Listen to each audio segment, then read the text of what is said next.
လင်းဖုန်းမြေအိုးလို့ရတာကသူထင်ထားတာထက်ပိုပြီးခက်ခဲနေတယ်နေ့လည်ခင်းတစ်ခုလုံးကိုစခန်းထဲမှာရွှွန်ဈေးတွေနဲ့ပဲနှပန်းလုံးနေရတဲ့ရွှွန်ဈေးတွေကိုသူ့လက်ထဲမှာနယ်လိုက်ပစ်ချလိုက်ပြန်နယ်လိုက်နဲ့အတွင်းထဲမှာလေပူပေါင်းတစ်လုံးမှမကျန်တော့ဘူးဆိုတာတေချာမှမြေအိုးလုပ်ငန်းကိုစတင်တော့တယ်လက်တွေ့လုပ်ရင်းနဲ့ပဲကျွမ်းကျင်မှုကတိုးတက်လာတယ်လင်းဖုန်းတစ်ယောက်ပိုပြီးကျွမ်းကျင်လာတယ်လှပတဲ့အဆင့်တော့မရောက်သေးပေမဲ့အသုံးပြုလို့ရတဲ့အဆင့်တော့ရောက်နေပြီးနေလုံးကြီးအနောက်ဘက်ကိုလုံးဝဝင်သွားတဲ့အချိန်မှာလင်းဖုန်း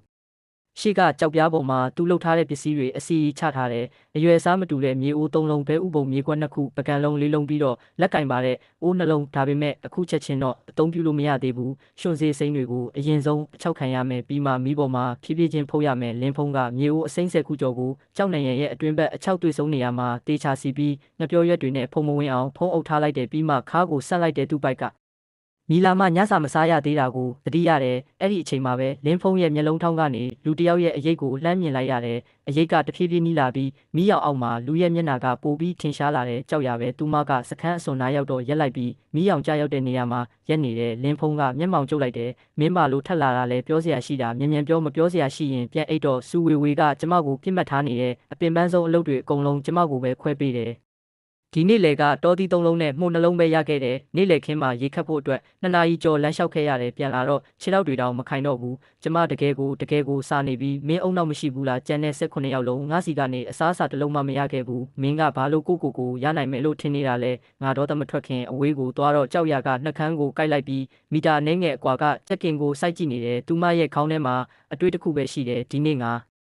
အသားစားကိုစားရမယ်ဘယ်နည်းနဲ့ပဲဖြစ်ဖြစ်မင်းငါကိုအစားအစာပေးနိုင်ရင်ငါရဲ့အောက်ခြေလိုင်းကိုမကြော်လွန်တရွေ့မင်းပါခိုင်းငါလုပ်ပေးမယ်လင်းဖုံးကရုတ်တရက်ထွက်လိုက်တော့ကြောက်ရကသူ့ရဲ့လှုပ်ရှားမှုကြောင့်လန့်သွားပြီးအလိုနောက်ကိုတလန်းဆုပ်လိုက်တယ်ပြီးတော့သူမကလင်းဖုံးတယောက်စခန်းပတ်လေကိုတပတ်ပတ်ပြီးဘသူမှမရှိတာကိုမြင်လိုက်ရတယ်လင်းဖုံးကခေါင်းနောက်ဆေးကိုကုတ်လိုက်ပြီး2စက္ကန့်လောက်ရက်နေတယ်ငါထင်တာမှားသွားတာပဲသူလက်ပြန်လာပြီးမိဘုံပေးမှာညစာပြင်ဆင်ဖို့လုပ်တော့တယ်အဲ့ဒီစိတ်ဝင်စားမှုကပျောက်သွားပြီးမဖြစ်ဘူးဒီလိုပဲလက်မလျှော့နိုင်ဘူးဗိုက်စာနဲ့ပြန်သွားရင်မနှက်ဖြန်စူဝေကပိုပြီးဆိုးလာလိမ့်မယ်ငါရဲ့ခွန်အားတွေကနေတိုင်းကျဆင်းနေတယ်ဒီလိုပဲစာနေရင်ရက်အနှဲငယ်အတွင်းလမ်းလျှောက်ဖို့တော့အားမရှိတော့ဘူးကြောက်ရကလင်းဖုံးတယောက်သူမဘေးကနေလှည့်ပြန်သွားတဲ့ပုံရိပ်ကိုစိုက်ကြည့်နေတယ်သွားကြိုက်ပြီးအားလုံးကိုပြစ်ပယ်လိုက်တယ်သူမကလင်းဖုံးစီကိုပြေးသွားပြီးလက်နှစ်ဖက်နဲ့လင်းဖုံးရဲ့လက်ပင်ကိုဖတ်လိုက်တယ်နှက်ခမ်းတွေကို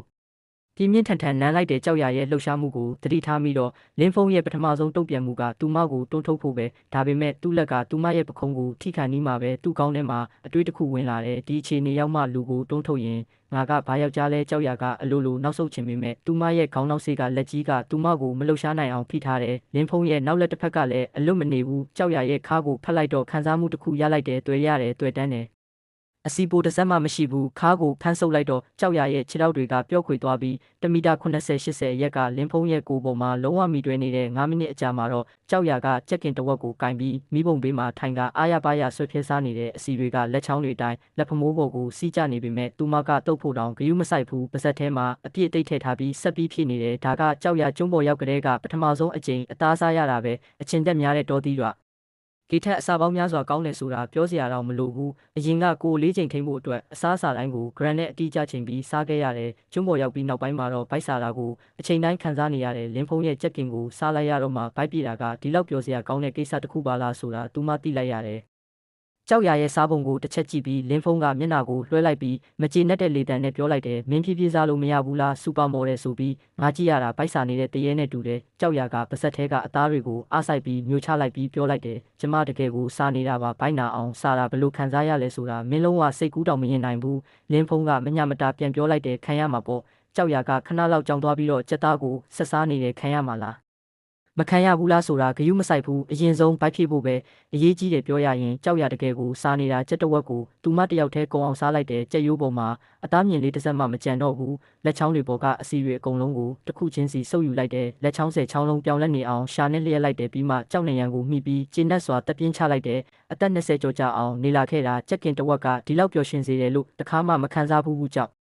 ရာကလေလေလိုက်ပြီးလင်းဖုံးကိုခိုးကြည့်လိုက်တဲ့ကန်ကောင်းတာကသူကငှက်ပြောသီးစားနေတာနဲ့ပဲအလုရှုံနေတော့တတိမထားမိဘူးကြောက်ရကချက်ချင်းထထိုင်လိုက်ပြီးလင်းဖုံးဘေးနာကတတိပုံကိုစိုက်ကြည့်နေတဲ့ဝါဝင်းနေတဲ့ငှက်ပြောသီးတွေခရမ်းရောင်တန်းနေတဲ့စပစ်သီးကြီးတွေကမီးရောက်အောင်မှဆွဲဆောင်မှုရှိတဲ့အယောင်အဝါတွေထွက်ပေါ်နေတယ်ဘိုက်ကပြည့်နေပြီးဒါပေမဲ့အုံနောက်ကတော့စားခြင်းနဲ့အချက်ပြမှုတွေပြပို့နေတယ်ညစာစားပြီးအချိုပွဲရှိတာဘာလို့မစားရမှလဲကြောက်ရရဲ့မျက်လုံးတွေကတောက်ပလာပြီးလက်ချဒီတွေနဲ့လင်းဖုံးစီကိုတိုးကတ်သွားတယ်ကျမလည်းစားခြင်းနဲ့လင်းဖုံးကသူမကိုတစ်ချက်ကြည့်ပြီးခေါင်းခါလိုက်တယ်ငါမှလည်းတတိတွေအများကြီးမရှိတော့ဘူးနောက်မှပေါ့ ကြောက်ရကဒေါသလဲထွက်စိတ်လဲပူပြီးသူ့ကိုမျက်စောင်းထိုးလိုက်တယ်မျက်စောင်းထိုးပြီးတော့မှသူမရဲ့အကြည့်ကအလိုလိုတစ်တိပုံစီကိုပြန်ရောက်သွားတယ်အခုပဲစားခြင်းနဲ့ပေးငါစားခြင်းနဲ့လင်းဖုံးကဘာမှမပြောပဲငှက်ပြောသည့်နှလုံးနဲ့စပစ်သည့်တစ်ခိုင်လေးကိုဆွဲဖြဲပြီးပေးလိုက်တယ်ကြောက်ရကချက်ချင်းပဲပျော်ရွှင်သွားပြီးယူလိုက်တဲ့စပစ်တီးတစ်လုံးကိုပါဇက်ထဲထည့်ပြီးမျက်လုံးမိတ်ကတေချာမြည်ဆန်းကြည့်တယ်ချိုးတယ်အရီရွှမ်းတယ်အသားပြည့်တယ်အမျိုးသမီးစခန်းကအချင်းတက်များတဲ့အသီးတွေနဲ့ဒါကလုံးဝရှင်လို့မရဘူးသူမက၄-၅လုံးလောက်ကိုပါဇက်ထဲစက်တိုက်ထည့်လိုက်ပြီးမျက်နှာတစ်ခုလုံးကျေနပ်မှုအပြည့်ပဲဒါမှတကယ်ဘဝပဲအရင်ရက်တွေကဘလို့ဆင်းရဲတဲ့ဘဝကိုဖျက်ဆီးခဲ့ရတာလဲရဲ့ရောပါဦးနည်းနည်းပို့ပေးပါဦးဘိုက်ပြည့်ပြီလားဘိုက်ပြည့်ပြီဆိုရင်တော့ပြန်တော့မင်းမပြောတာလဲငါ့ကိုဒီမှာမနေခိုင်းတော့ဘူးလားဗာလဲတခါနမ်းလိုက်တာနဲ့နည်းနည်းထိလိုက်တာနဲ့ငါကမင်းကိုအမြဲတမ်းကျွေးမွေးဆောက်ရှောက်မယ်လို့ထင်နေတာလားဒီစကားကိုကြားတော့ကြောက်ရခဏလောက်ကြောင်းသွားတယ်စူဝေဝေတို့အဖွဲ့ကသူမတယောက်ညတန်းခေါင်ကြီးဒီကိုလာပြီးအသားစားယုံတင်မကပဲအမျက်ထုတ်ခံရတာကိုသိသွားရင်ဘလို့ဖြစ်မလဲမင်းဒီလိုလုပ်လို့မရဘူးမင်းကငါ့ကိုအဲ့ဒီလိုလုပ်ခဲ့တာငါ့ကိုဒီမှာနေခိုင်းပါငါမင်းကိုအလုပ်ကူလုပ်ပေးမယ်ရေခတ်ပေးမယ်တတိကူပေးမယ်မင်းလုပ်တဲ့အသေးအဖွဲအလုပ်တွေကိုငါတယောက်တည်းအလွယ်တကူလုပ်နိုင်တယ်ဒါပေမဲ့မင်းနေ့တိုင်းစားရမယ့်အစားအစာကလူတစ်ယောက်စာအပြည့်စုံပဲဒီအယောင်းဝယ်ကမတန်ဘူးကြောက်ရကတော့လက်ခံလိုက်ရတယ်အ ਨੇ ဆုံးတော့ဒီညပိုက်ပြည့်ခဲ့ပြီးအသားတောင်စားခဲ့ရတယ်ဆက်ပြီးရန်ဖြစ်နေရင်ပိုပြီးရှက်ယုံကလွဲလို့ဘာမှအကျိုးမရှိဘူးဒါဆိုငါနောက်မှထက်လာလို့ရသေးလားလာချင်းရင်အချိန်မရွေးကြိုးဆိုပါတယ်ကြောက်ရကအဲ့ဒီပြုံးနေတဲ့မျက်နှာကိုကြည့်ပြီးဘလို့ခံစားရမှန်းမသိဘူးသူမကကြံနေသေးတဲ့စပစ်တီးအနှဲငယ်နဲ့ငပြောသည့်နှလုံးကိုလက်ထဲမှာကင်ပြီးခြေလန်းသုံးလန်းလန်းပြီးမှနောက်လဲကြည့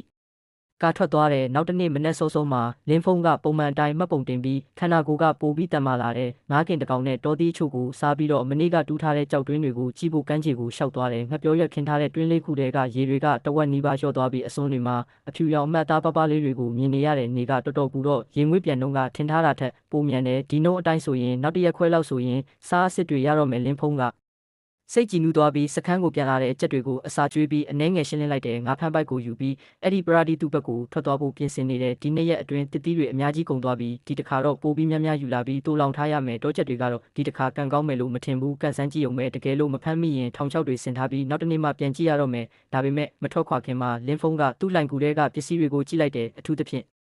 အစာစားနေတဲ့တောချက်နှစ်ကောင်ကိုကြည့်ပြီးစဉ်းစားနေတယ်နောက်ဆုံးတော့အိမ်မှာတခိုးမဝင်အောင်တကားဝကကြောက်တုံးကြီးကိုရွှေ့ပြီးလှိုင်ကူပေါက်ကိုပိတ်လိုက်တဲ့တစ်ချိန်တည်းမှာပဲအမျိုးသမီးစခန်းထဲမှာလူတိုင်းကဝိုင်းဖွဲ့ထိုင်နေကြတယ်စူဝေဝေရှိမှာတောဟင်းသီးဟင်းရွက်အချို့နဲ့တတိ10လုံးကျော်ချထားတယ်ဒါတွေကမနေ့ကမနက်စာအတွက်အထူးတူလောင်ထားတာမြင်းမြီးစီးထားတဲ့အမျိုးသမီးတစ်ယောက်ကပြောလိုက်တယ်ဒီလိုဆက်သွားလို့မဖြစ်ဘူးငါတို့အသီးနှံရှာဖွေရေးအဖွဲ့ကနေတိုင်းအတူတူလုပ်နေတာရှာဖွေတဲ့နေရာကလူတိုင်းပိုက်ပြေးဖို့တောင်မလုံလောက်ဘူးတခါတလေပိုက်တဝက်တောင်မပြည့်ဘူးမင်းပါအကြံဉာဏ်ရှိလဲငါတို့အခုစခန်းပတ်ဝန်းကျင်မှာပဲလှည့်ပတ်နေကြတာဒါပေမဲ့အစားအစာကဝေးလေများလေပဲငါအဖွဲ့ခွဲပြီးဒုတိယအဖွဲ့တစ်ဖွဲ့ကိုပို့ပြီးဝေးတဲ့နေရာကိုဆေလွတ်ဖို့အဆိုပြုတယ်စူဝေဝေကစဉ်းစားလိုက်တယ်ဒီစကားကတကယ်ပဲအတိတ်ပဲရှိတယ်ချင်းလန်နဲ့ချန်ရောင်တို့နှစ်ယောက်လုံးထောက်ခံတာကိုကြားတော့စူဝေဝေကခေါင်းညှိလိုက်တယ်နောက်ပြီးငါမင်းကိုလူအချို့ထက်ထည့်ပေးမယ်လင်းအကိုကြီးပြီးရင်မင်းလူရွှမ်းနဲ့အတူတူတွားရှာဖွေတာမကောင်းဘူးလားဒါပေမဲ့အဲ့ဒီနေရာမှာရှိတဲ့ဘသူမဆိုသူမကကိုကျိုးစည်းပွားအတွက်လက်စားချေနေတာကိုသိတယ်လင်းရှိရင်ကလွန်ခဲ့တဲ့ရက်အနည်းငယ်ကစူဝေဝေနဲ့လူများရှိမှရန်ဖြစ်ခဲ့တာကိုသူမကအခုပြန်ရှင်းနေတာလင်းရှိရင်ကလက်သီးကိုစုပ်လိုက်ပြီးနောက်ဆုံးတော့အေးဆက်စွာအင်းလို့တခုံးပဲပြောလိုက်တယ်ဝန်ရောချင်းမင်းလဲသွားဒါကလူတိုင်းကစိတ်ရင်းကောင်းတယ်လို့သတ်မှတ်ထားတဲ့ကောင်မလေးတစ်ယောက်ပဲတနေ့ကုန်ရေမောပျော်ရွှင်နေတတ်တယ်စကားပြောလဲကောင်းတယ်ဒါပေမဲ့သူမကစူဝေဝေလုံးဝခွင့်မလွတ်နိုင်တဲ့အမှားတစ်ခုကိုလုပ်ခဲ့တယ်သူမကလင်းရှိရင်ရဲ့ပရိသတ်လေးတစ်ယောက်ဖြစ်ပြီးလင်းရှိရင်နောက်ကိုနေတိုင်းလိုက်နေတတ်တဲ့နာမည်ခေါ်ခံရတော့ဝန်ရောချင်းကပထမတော့ကြောင်သွားတယ်ပြီးတော့တစ်စက္ကန့်မပြည့်ခင်မှာပဲသူမရဲ့ရေမောနေတဲ့မျက်နှာကိုပြန်တင်လိုက်တယ်ကောင်းပြီကျမတစ်သီးတွေအများကြီးကူလာခဲ့မယ်လူတိုင်းပိုက်ပြည့်အောင်အာမခံတယ်စူဝေဝေကစိတ်ထဲကနေလှောင်ပြောင်းလိုက်ပြီးရေခတ်အဖွဲဘက်ကိုအကြည့်ရောက်သွားတယ်တညလုံးနေပြီးတော့ကြောက်ရရဲ့မျက်နှာကဘာလို့ဒီလောက်ကောင်းနေတာလဲစူဝေဝေကကြောက်ရကိုစက္ကန့်အနည်းငယ်ကြာအောင်စိုက်ကြည့်နေတယ်ဘာကြည့်နေတာလဲငါမျက်နှာမှာပန်းတွေပွင့်နေလို့လားကောင်းပြီဗိုက်စာလို့တေတော့မဲ့လူကဒီလောက်တောင်ဒေါသကြီးနေသေးတယ်စူဝေဝေကချက်ချင်းပဲရေခတ်အဖွဲဘက်ကိုအာယုံပြောင်းလိုက်တယ်ရုပ်ရည်စင်တူတဲ့မိန်းကလေးနှစ်ယောက်ကိုကြည့်လိုက်တယ်ပိုင်ကြီးပိုင်ရှောင်းမင်းတို့နှစ်ယောက်လည်းလူရွှမ်းရဲ့ဒုတိယအသီးအနှံရှာဖွေရေးအဖွဲ့တဲကိုဝင်လိုက်အရန်ကောင်းတာပဲမြမလေးနောက်ဆိုငါတို့ဒီလောက်ဝေးတဲ့နေရာကိုရေခတ်ဖို့မတော့အားရတော့ဘူးဟုတ်တယ်အမနောက်ဆိုငါတို့ဒီလောက်မပင်ပန်းတော့ဘူးလင်းတော့ကမနေနိုင်တော့ဘူးဝေဝေမဘာလို့ကျမကိုလည်းအဲ့ဒီကိုမပြောင်းပေးတာလဲကျမလည်းလုံနိုင်ပါတယ်ဘာလဲမင်းကကန့်ကွက်เสียရှိလို့လားမရှိပါဘူးလင်းတော့ကိုရေခတ်ဖွဲ့မှာထားခဲ့တာသူမမှာကိုပိုင်စီစဉ်ရှိတယ်ဒီမိမကကြောက်ရနဲ့အမြဲတမ်းမတည့်ဘူးသူမကိုနေတိုင်းကြောက်ရရှိမှလှည့်ပတ်ပြီးရန်ရှာခိုင်းတာကကိုယ်တိုင်လောက်တာထက်ပိုပြီးလွယ်ကူတဲ့နိုင်ဝက်ကြမှာတော့ရေခတ်ဖွဲ့က၄ယောက်ထွက်ခွာသွား ဟားတယ်ကြောက်ရရှန်ရှောင်းထန်လင်းတော့ရှာရှိနင်းတယောက်စီကကစွန်းရွက်နဲ့လှိတ်ထားတဲ့ရေပုံးလေးတွေကိုကင်ပြီးချောင်းဘက်ကိုရှောက်သွားကြတယ်လင်းတော့ကရှေ့ဆုံးကနေရှောက်သွားတယ်ခြေလမ်းတွေကမြန်တဲ့သူမောက်ကလမ်းတစ်လျှောက်လုံးစကားပြောမရဘူးစကလုံးတွေကကြောက်ရကိုပဲပြစ်မှတ်ထားနေတယ်ကြောက်ရမြင့်ရှောက်လို့မရဘူးလားလိတ်လိုပဲတွားနေတာဟဲ့ပိုက်စာလို့မူးလဲတော့မလားလမ်းလျှောက်တာရိုင်းတိုင်နဲ့အသက်ပဲကျန်တော့တာလားခံရမှာပေါ့မင်းကဝေမနဲ့ဘာလို့ရန်ဖြစ်ရတာလဲနောက်ဆုံးတော့သူမကကြောက်ရကိုမကြည့်တော့ပဲစပင်ကောက်တွေကိုခါလိုက်ပြီးဘေးနားကရှာရှိနင်းကိုခေါ်လိုက်တယ်သွားအဲ့ဒီဖြည်းဖြည်းလေးသွားနေတဲ့နှစ်ယောက်ကိုဂယုမဆိုင်နဲ့တော့ကြောက်ရကသူတို့ရဲ့ပုံရိပ်တွေလုံးဝပျောက်ကွယ်သွားမှခြေလမ်းတွေကိုနှိမ့်လိုက်ပြီးနောက်ကရှန်ရှောင်းထန်ကိုလှည့်ကြည့်လိုက်တယ်ကောင်မလေးကတစ်ပင်ကိုမိပြီးမောဟိုက်စွာအသက်ရှူနေတဲ့နှက်ခမ်းတွေက၆သွေးဖြူဖြော့နေပြီးနဖူးပေါ်မှာချွေးစေးတွေစို့နေတယ်ကြောက်ရအမကျမဘာမှမဖြစ်ပါဘူးနည်းနည်းပင်မယ်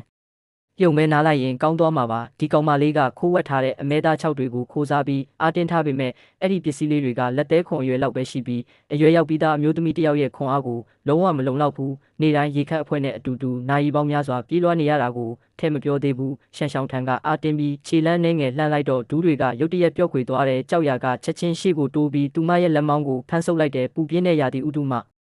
ရှန်ရှောင်းထန်ရဲ့လက်ချေတွေကအေးဆက်နေတယ်ဒါကသွေးရင်းတကြားတတ်နေတာဖြစ်နိုင်တယ်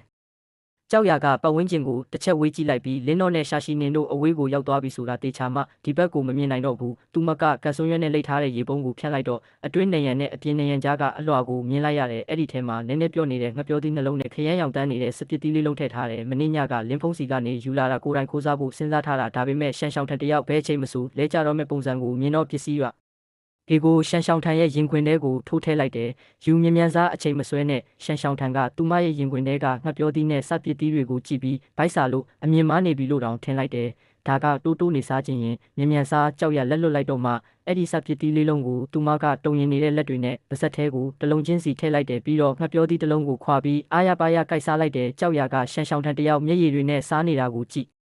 ပြီးစိတ်ထဲမှာတော့သွေးတွေစီးကျနေတဲ့ဒါတွေကလင်းဖုံးဆိုတဲ့လူယုံမာကအမျက်ထုတ်ခဲ့လို့ရခဲ့တဲ့ပစ္စည်းတွေအထူးသဖြင့်အဲ့ဒီငှက်ပြောသီးနှလုံးကိုသူမတခါမှမမြည်ဆန်းမှုသေးဘူးအခုတော့ဒီကောင်မလေးကိုအကုန်လုံးပေးလိုက်ရပြီးရှန်ရှောင်းထန်ကလက်လန်းပြီးငှက်ပြောသီးကိုကြောက်ရရှိကိုကမ်းပေးလိုက်တယ်ကြောက်ရအမလည်းစားကြောက်ရကလှည့်ကြည့်ပြီးသူမရှိကိုကမ်းပေးထားတဲ့ငှက်ပြောသီးကိုကြည့်လိုက်တော့စိတ်ထဲမှာနည်းနည်းတော့တက်တာရသွားတယ်မင်းကောင်မလေးကစိတ်တက်လေးတော့ရှိသေးတယ်